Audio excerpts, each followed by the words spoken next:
as far as the time that I was there was absolutely no breach of containment of the reactor vessel itself or the primary system itself, uh, because we never set off the hand and foot monitors when we went through them.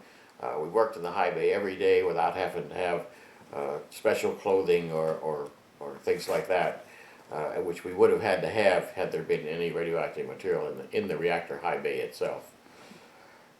It was a fairly clean, safe place to work for the whole time that I was there, and I was there during this time of the fuel failure. So the fuel failure did not spread any fission products that were picked up by the environment or picked up by the people who worked there. And we worked right in the physical high bay. We didn't work 3 or 4 miles away from it, so we certainly would.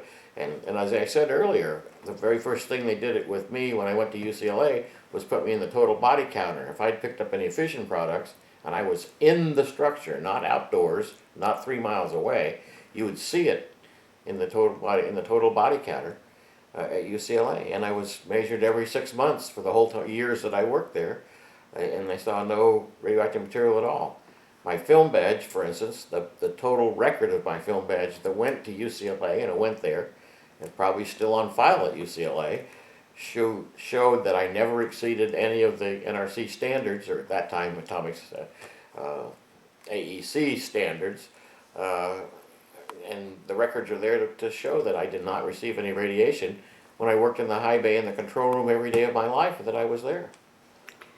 There are photographs of people wearing protective gear that were laying down after the accident in 1959, and they were laying down because they had created tools to fish some of the broken elements.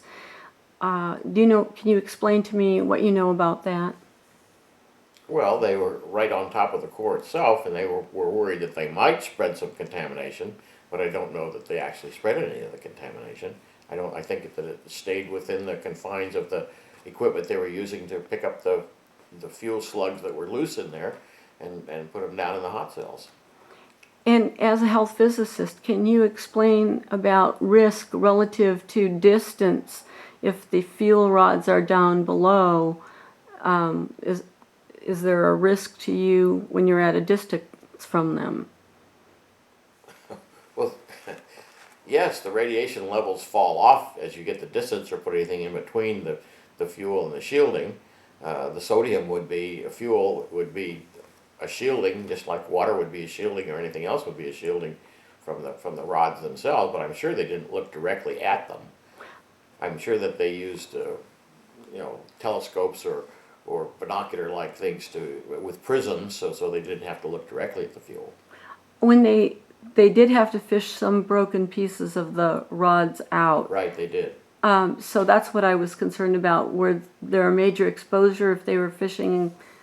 No, they pulled them up into shielded containers and then moved them over and put them down in the hot cell.